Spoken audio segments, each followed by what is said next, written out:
Is it a struggle? Yes, we have to realize our strengths and our weaknesses.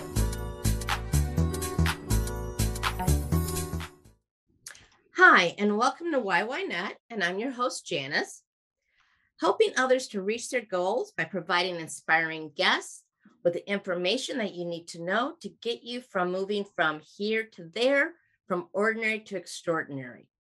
And today, our topic is, unfortunately, it's not the brightest topic, but it's understanding suicide and prevention.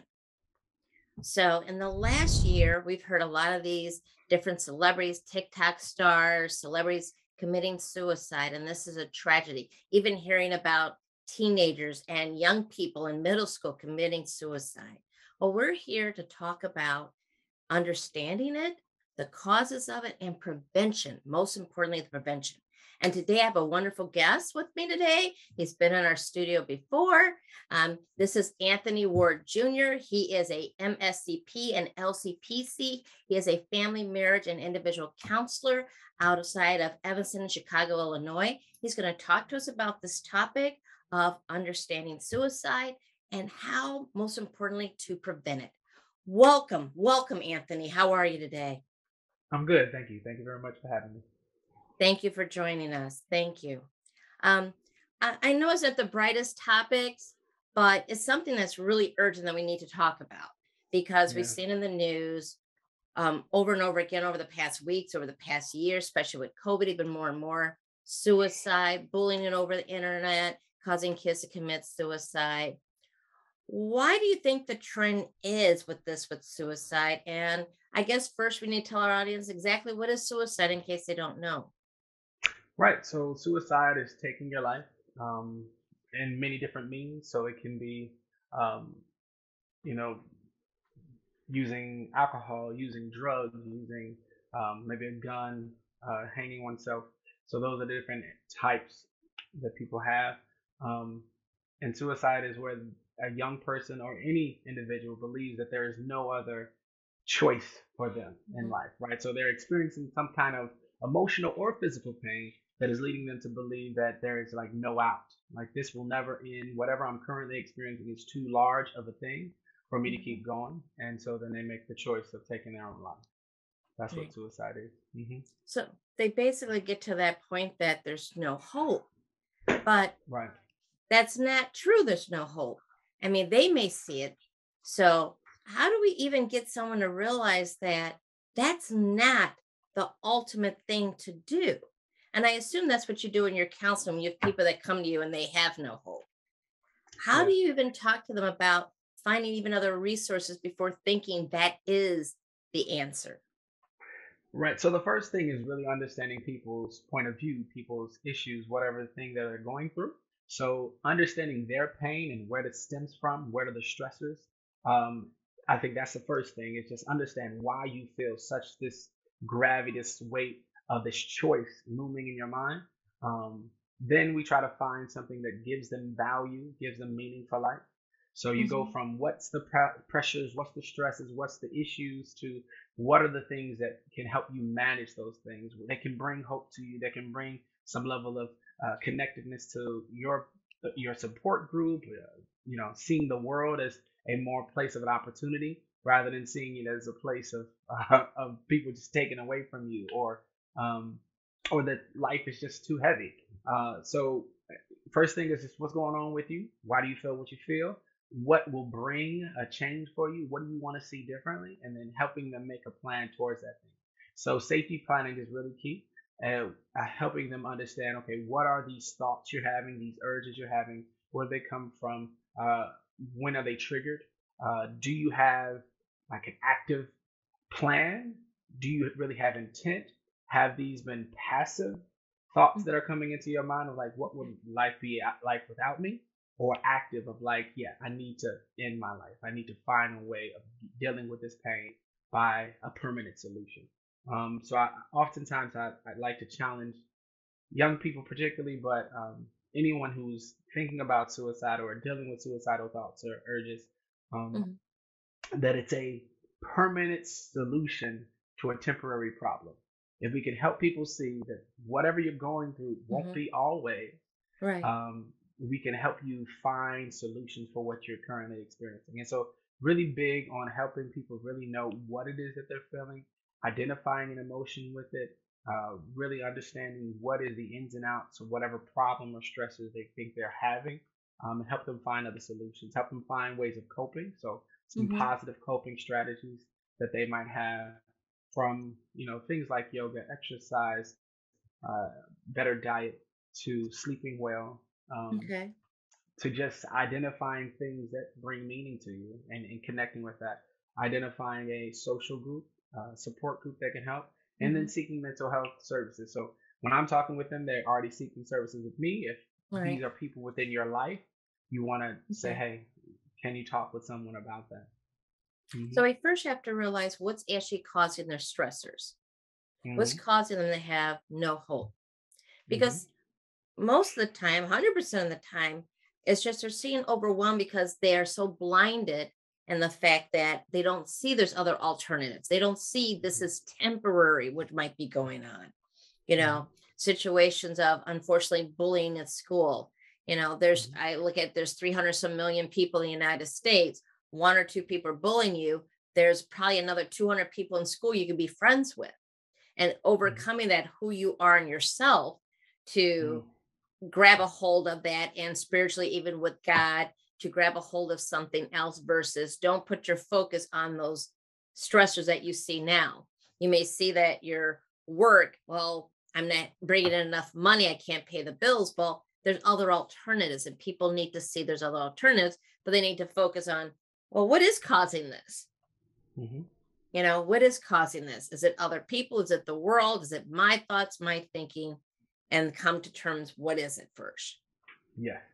Yes, that's major, because I think so often we, again, if we see suicide as the solution that someone Mhm, comes up with, we realize that there's a problem. Let's understand this problem more fully. And if you can understand the mhm, problem more fully, and you got other solutions that can help mitigate or manage or lessen the stress of whatever that problem is, then that suicide is less of a thing that you'll go to, right? okay, And you'll be able to feel like, okay, oh well, I can handle these things. I got other things that I can do to manage these things. Hmm. okay. And then, like I said, and then also they can seek help. And some people are afraid to seek help, like even for counseling. I know, like even I've heard, and I did counseling sessions, and I was actually my internship was doing counseling. That you see a lot of people in the African American or different diversity groups that won't even go to counseling. And I was at the point of doing my internship. I was even going to some people's houses because they didn't even want the stigma, what they considered a stigma, of going to the office. So I was going to their house to give them the needed therapy. How do Hmm. we even go over that? Because some people don't even understand if they're having stressors or there's something that's overwhelming them and losing hope. How do you get over that? Hello, I can go for help. I mean, there's multiple things. So I think one of the things that we see currently happening in the media is that Mm, mental health and mental health services is being destigmatized. There are, you see prominent figures of, uh, minority status, minority ethnicity, who are seeking and talk about going to seek mhm, mental health services. I think that helps. One is if you see people who look like you who talk about it. I think the other thing is about access. So we need to have better presence in mhm, communities of color. So it can't just be an overworked group of counselors who work at a nonprofit that are in this particular area. Like we mhm, do need other people like myself who are in private practice who can be around, be seen. mhm. I think that that will help. I think also having more counselors of color, so counselors, therapists, Right, psychiatrists.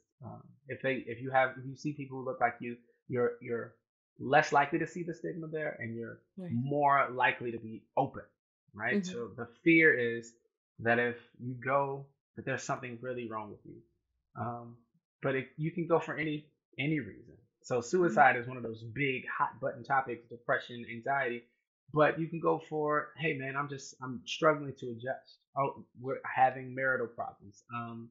I am a young person who is trying to just find myself, struggling from teenage years to early adulthood. All these things, these transition periods, um, you can seek services for that. And I think if you see that it's not just for you completely crazy if you go to Mhm. see a mental health professional, Right. it's something that we are allowed to be.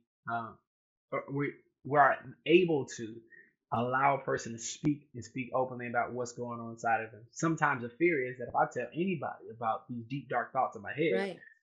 and it gets out, Right. that people will use it against me. So that's why sometimes talking to our family members or friends is hard. Hmm. And we, as professional counselors, social workers, we are, one of my professors called it, Right. professional friends. We Hmm. are friends for hire. We're here Right. to hear you out, listen, and we have an expertise that can help you think through what it is that you're experiencing, and do something different. So I think it's multi-level. We definitely need to see more people talk about it. We Right. definitely need to see more people of color in the field and also seeking the services so that there Hmm. is less of a stigma. I think the other thing would be that in our individual family cultures, Correct. that we kind of pull away from the statement of like what happens in here stays in here. That kind of like keep your mouth shut, grit your teeth and Correct. bear it. Like, you know, us, minorities, we just know how to keep going, right? Either Latina or African American, Indian, Asian. Yes. whatever, Asian, right? Yeah, everything is about like you don't let the outside people see what's going on in here. Correct. And yeah, that can't be our narrative. That can't be what we're telling young people because we lose them. So Right. the more vulnerable parts of our population are our oldest, who are Correct. dealing with the end of life struggles, like the physical pain. Their Yes. life is short, and they're like, I don't know if I want to deal with dying, so I might as well cut it short. And then younger people who Younger don't people. have a lot of don't have a lot of life yet lived. So Right. I think it's hard for them to scale pain, right? If I've only this is the first time I experienced some level of pain, it's like, oh, this is the worst thing ever, and you're like, No, no, not really. you're gonna deal with a couple more things that are gonna be Right. more tough than that. Right. And I think after you've had several experiences, you can scale like, oh, this is not as hard as that. That wasn't as tough as Right. this. Um, the reason why young people particularly are so vulnerable is they have that impulsivity. Correct. They're just like quick to do it. They haven't thought it through. I feel this, I gotta go and act upon it, and that's They're why running with they're their more like emotions. they are running with their They're emotions, running with and their that's why emotions. they're more likely to complete a suicidal attempt than Right. any other population. Now, So how I think can we, go ahead. oh, sorry, how can we teach people what signs to look for? Like I was looking at 1.3 million adults over 18 attempted. An attempt is, they did think about it or they thought about it, had a plan, or they actually attempted, but they didn't die, praise God. And then Hmm. actually, suicide is the third leading cause of death between 10 and 14-year-olds. A 10 and 14-year-old should be dealing with playing with Barbies, baseball, music, that. They shouldn't be dealing with trauma. So, how could, or pain or stress, how can we teach, or what are the signs that even parents, or if they have teenagers or young people at home, or even for adults to know if maybe their spouse or their adult parent is Hmm. contemplating it or going through overwhelming stress? What are some of the symptoms or signs we should be looking for? Okay, so you got a lot there. Yes. Symptoms and signs. Yeah, so let's just talk about symptoms and signs, right? So Mhm. symptoms and signs like threats to kill themselves, previous suicide attempts. So if you've seen them do it before, or if they had Mhm. a friend who talked about it, if they're Right. searching up means of suicide, so if you see on their cell phone or on their browser history in the computers, Mhm. preoccupation with death and dying. So if they're watching a lot of movies about it, Mhm. recent losses for themselves, hopelessness, dramatic changes in mood. So if you have a happy-go-lucky child who is smiling, laughing, and then at some point they're just like dark, melancholy, and sullen, you want to check in on them. Substance abuse is really key. Um, Even feelings staying that they're inside the room or something, isolating themselves away from people. isolation. Yeah, Okay. isolation is really key.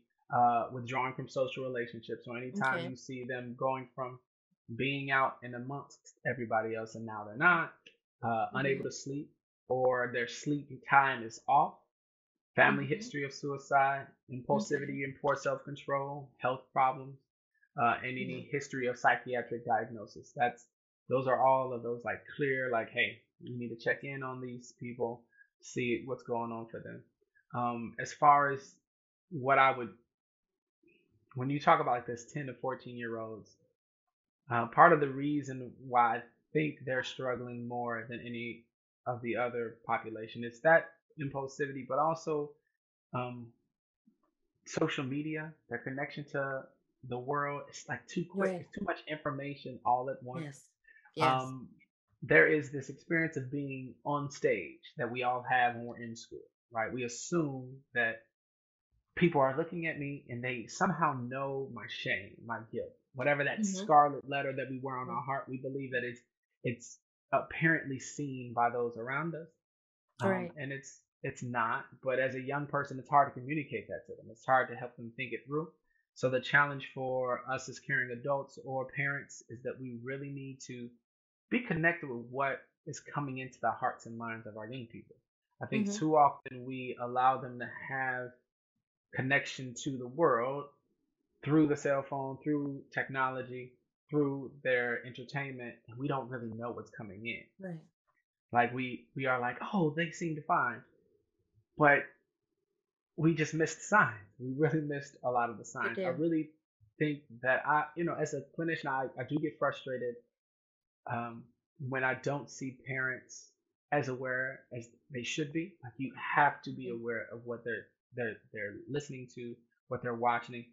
I would challenge all parents very early on to be a part of their child's engagement with media. So I don't think Right. a child should ever sit still, sit by themselves watching a screen without an adult next to them also Hmm. engaging with the material, Correct. whatever it is, so that you can help them see, like, oh, that's fake.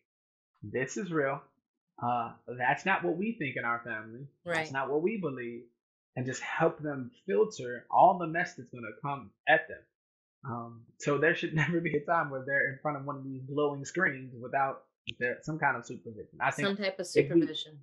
yeah, if we plant those seeds early on, then Right. and we know the hearts and minds of our young people, then once they're starting to venture out and do things away from us or away from the house, we at least know what seeds we have planted. We know the thoughts we have given them. Hmm. I think the other And big parents piece of should check in with their kids from time to time. And I understand if parents are going through some things too, because unfortunately, for kids under 18, they go through partially what their parents are feeling. If their parents are going through the divorce, don't just think if you're going through a divorce, your children aren't experiencing, or if you're having financial hardship or stresses, your children are feeling it too. And not to have that mindset that, well, this is adult business, they're not, shouldn't be a part of it, they didn't know anything about it, and dismiss that either. And hmm it does hmm affect kids do know what's going on. I mean, they're not hmm blind. I hate to say this. Some people think their kids are blind, they don't know what's going on. But kids do right. feel what's going on in the household. So it's also the parents, unfortunately, and fortunately, they do have to take on that role as I do, even if I'm going through this and that, have to see it's affecting my kids and I have to be there for them too. Right, right. And I think what's clear for younger people is if you don't give them an understanding with your Hmm. words of what they're experiencing, or what you are experiencing, or the stress they see on your face, they fill in the Hmm. blank. And Yeah. often, because they have an egocentric view of the world, it's my fault. Like if Yeah. mom and dad are struggling, or the Hmm. struggle is happening around me, I must have done something to cause it. And so that can increase stress, increase feelings of Right. helplessness, hopelessness. So yeah, we do need to talk to our children. We need to find smaller ways of communicating the stresses we're currently having. Don't unload on your children. Right. So they are not to be your therapists, but Yes. they do need to understand the stresses that you're going through and help them just understand it, in the smaller chunks that they can take in. Yeah. Right. And for kids, especially if they don't have support at home, they do need to know that there are sources at school. There's searches at churches. And if you don't have a church, just go walk into a church and try to get help. I know, Hmm. giving my own self disclosure, as a teenager going through my family ordeal of financial issues, of childhood abuse, and domestic violence through my parents and everything, I did try to commit suicide. And for Hmm. me, my hope was I found hope through God, and I found hope through my teachers to help me find counseling and being able to still be here and alive. And I'm grateful to God that I'm still here, because I did Hmm. attempt it. And that was the wrong thing in the world, because I saw no hope and I had no one to turn to at home. So there's other outside sources. And I know for, please tell me if I'm right or wrong, I know at school, they can get some type of counseling, at least for a few sessions, Hmm. with either a Hmm. school counselor. So there should be a school psychologist, a school social worker, and those are individuals you can go to. You can ask for them to speak with them, and they can also refer you to other places.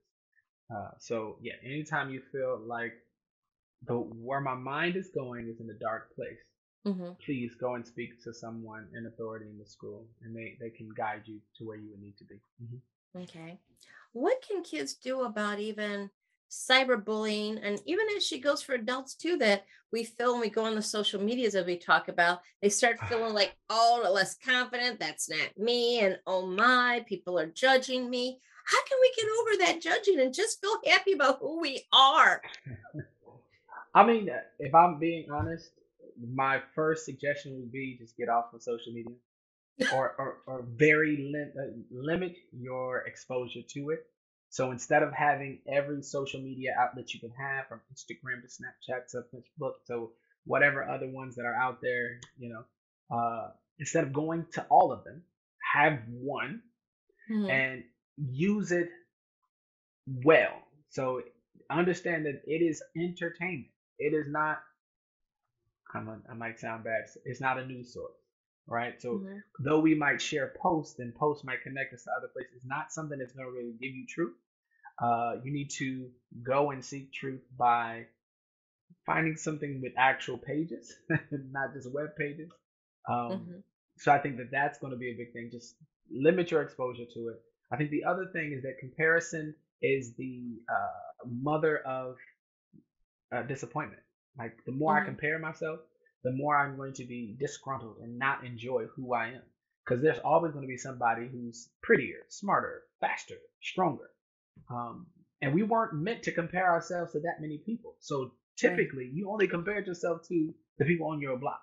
Then at some point, we had these larger schools. So then you only compare Mhm. yourself to people in your class. But now you can compare yourself to absolutely everybody in the world. The world. And if we're Right. comparing ourselves to everybody in the world, you will always find somebody who is better than you.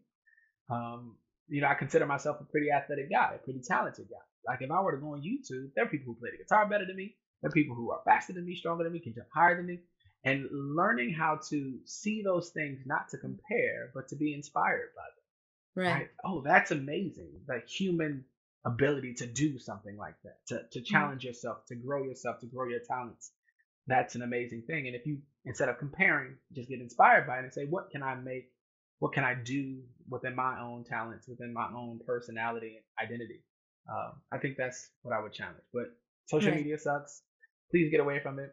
I think if cyberbullying only happens if you're on the web. So Right. if you feel And like people are sometimes, coming at you, just get off of it. I believe. right. And Go ahead. sometimes just people will say things are cruel. I mean, to say society's cruel, they'll just say something to make themselves feel better sometimes. And people don't understand that, you know? Hmm. Someone says, Yeah. well, you're fat. And they're like, oh, I am. And you're maybe like skinny as a pencil. And it's like, but people will get that stuck in their mind. People do say things just to be mean sometimes. I hate to say it, to make themselves feel better. That's Find true. the And truth. that's true. And part of being online is the anonymity. Like you can Mhm. say things and not be known for real.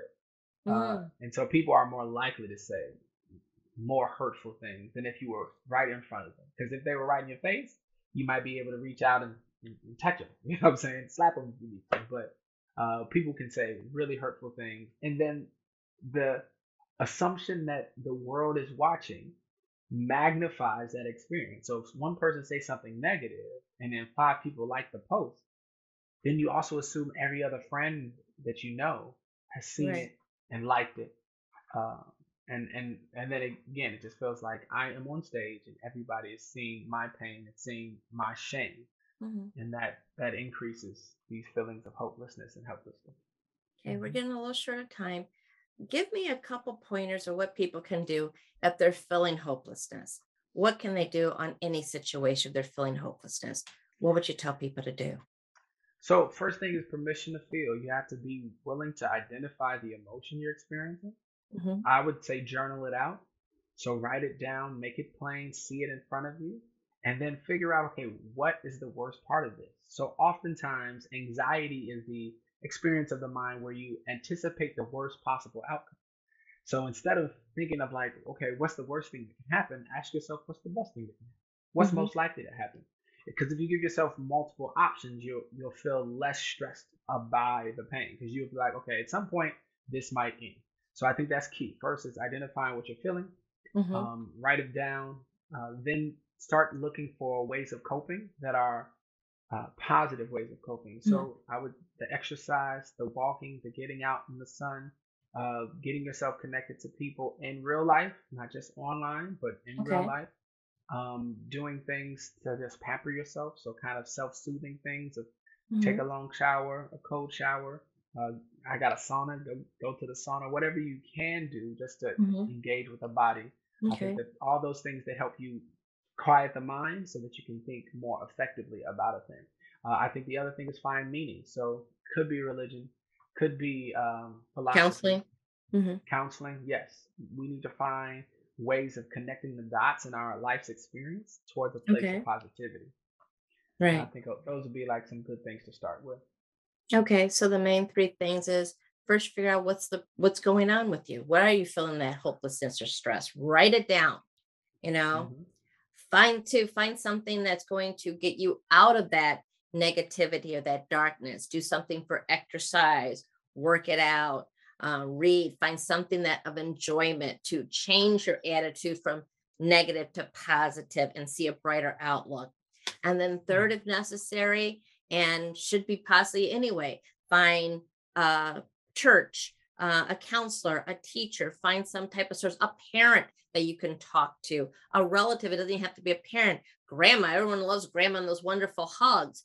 Find Right. someone that you can at least talk and you let it out.